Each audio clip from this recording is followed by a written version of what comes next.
I was so inspired by the lesson for Jerry Kessinger that I wanted to do a follow-up and show you that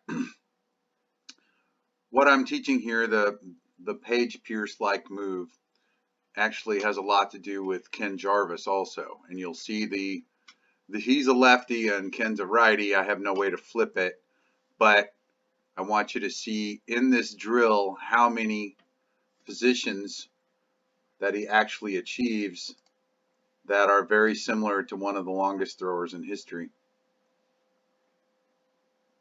Okay, so I've already determined in the last video that I am a big fan of the first part of this throw. Up, left, the lead leg is swinging.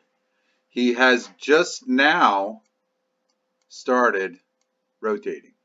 He's keeping his hand in front of his chest, not doing anything with his hand. Not yet. Arms basically just in a neutral position, hanging there for him. We go up on the back foot, and now as he's uncoupled from the ground, he's on his back foot. Now he starts to coil. He's coiling back and striding forward at the same time. This back foot is up off the heel. It's relatively straight. And he's very relaxed. You can see there's no tension. I mean, look at his arm. It's just relaxed, not doing anything. And I said in the other video, if anything, he should keep turning and see how his chin is up and his head is up and he's in a nice vertical position. Actually, one of the first comments on my video was he should bend over more. And I said, no, he shouldn't. I'm a big fan of this vertical upright position. I believe, again, that's Paige Pierce.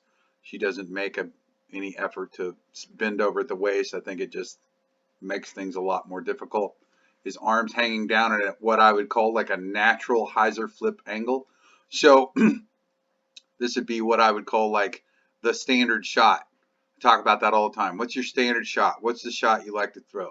Most people like to throw what's a little standard hyzer flip, which is about a 15-degree hyzer flip. So from this position, his shoulder angle is going to make a little 15-degree hyzer flip. Okay, so let's go look at Ken Jarvis. Look at his arm, where it is. He has not turned. He is basically at this point in a completely neutral position.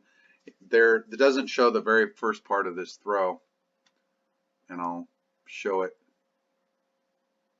This is Ken Jarvis.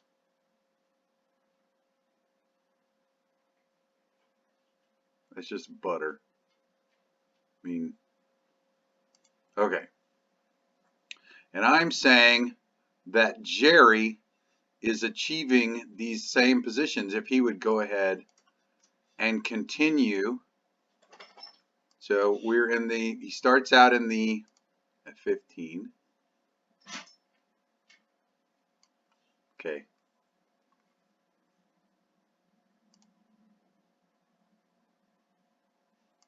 Again, his arm is relatively relaxed. There's nothing going on. Go back a few frames. And his shoulders haven't even started turning yet until, let's look at his front foot here. There's really nothing going on. He steps his foot back behind. You can see he's making no effort to turn backwards to stick his arm out. There's no turn and stick. Okay, he's taking his X step. He's setting his back hip in behind his front hip. This foot is in front. And now we start to lift the foot off the ground.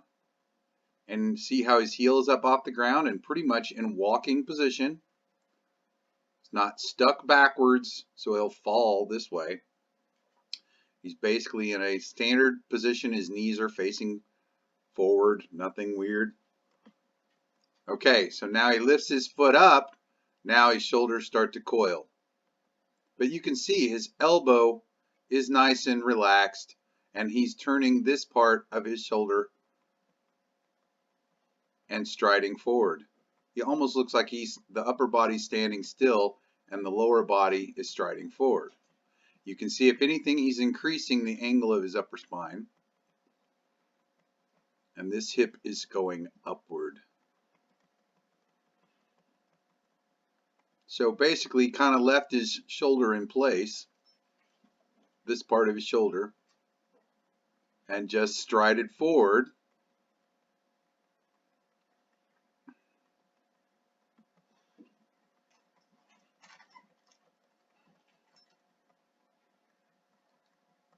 Now, he is a super athlete, but his chin is up,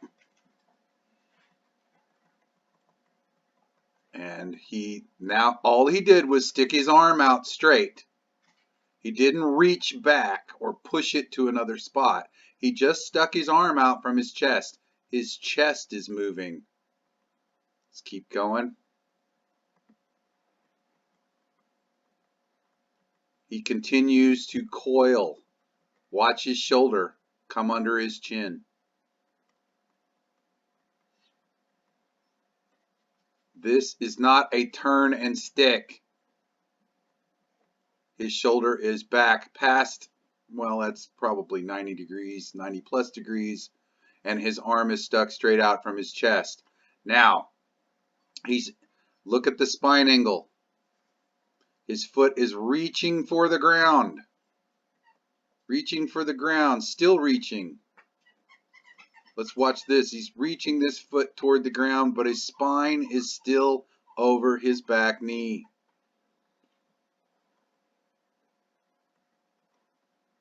Now the foot touched, and you'll see this, and I mean it just barely touched.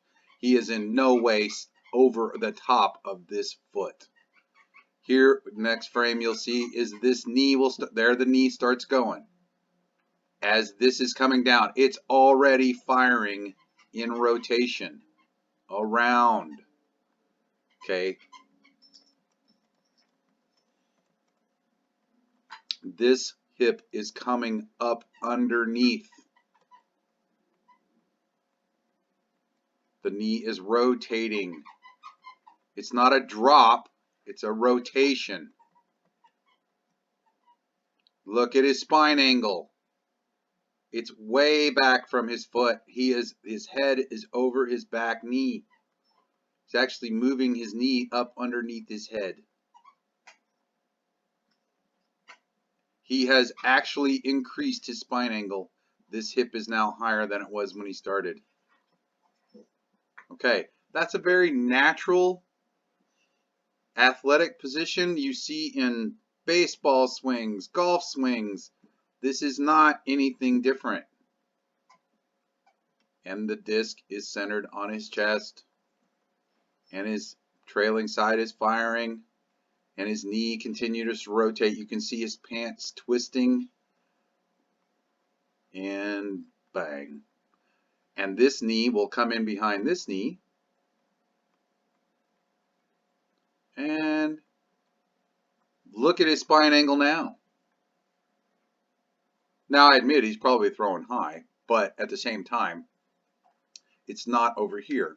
Let's look at the failure mode. Not to pick on Jerry, he's doing great, but this is what I see over and over and over and over again. So I wanted to make another video and say this is where it all goes bad. Even if you can get the first half, the pull manifests itself.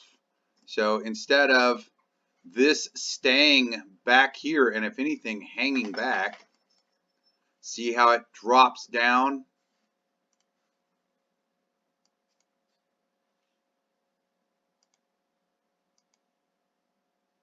Let's watch that again. Sitting on the bar stool back here. It's on the bar stool. Spin. That's a spin, folks. You can call it whatever you want to call it. I'm not changing the name of the method. It's a spin. You could push yourself on a bar stool and spin around. Whoop. There it goes. That's the finish position. Look how natural and relaxed this is. Watch this. Again, not picking on Jerry. He's doing awesome. He just started learning this. He's so far ahead of most of my students, it's not even funny. But yeah, see where it all falls apart? Right here in this frame, soon as that foot touches, this ought to go. This knee ought to be going already, but it doesn't. It just stays there. Just stays there so he can fall and just fall and take his spine with him. There it is. And now this isn't moving at all, and this isn't coming under, and the only place he has to go is this flops over the top.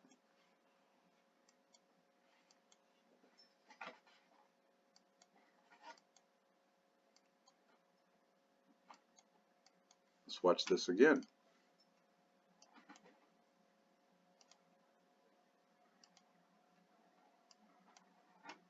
Again. Now I'm going to reiterate. At no point did Ken Jarvis make any effort to turn his body and stick his arm out. This is all coil and counter coil.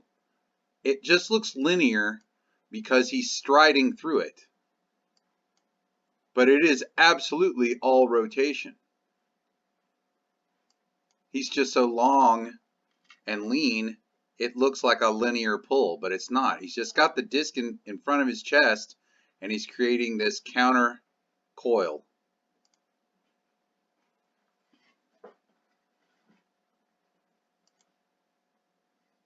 That's the position.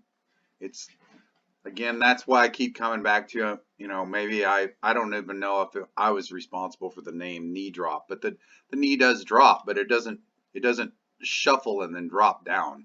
This is all happening as a result of rotation. And it happens very early. It happens nearly soon as that toe touches. I mean touches. And no, his weight has not shifted. I don't care what anyone says, his weight over here. I mean, just do the diagram. His butt's right here. How can his weight be over here? His butt's still over here. Now this is completely gone. It's already firing underneath. This knee is rotating underneath this knee.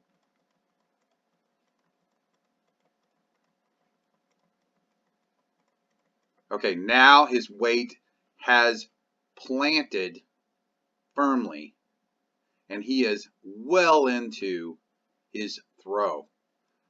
But now he throws out.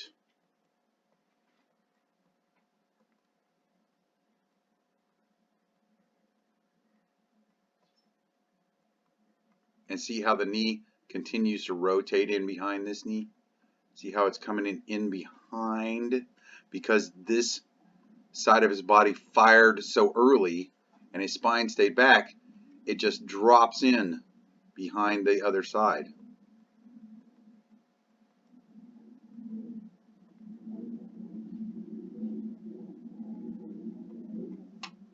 And then we go into follow through.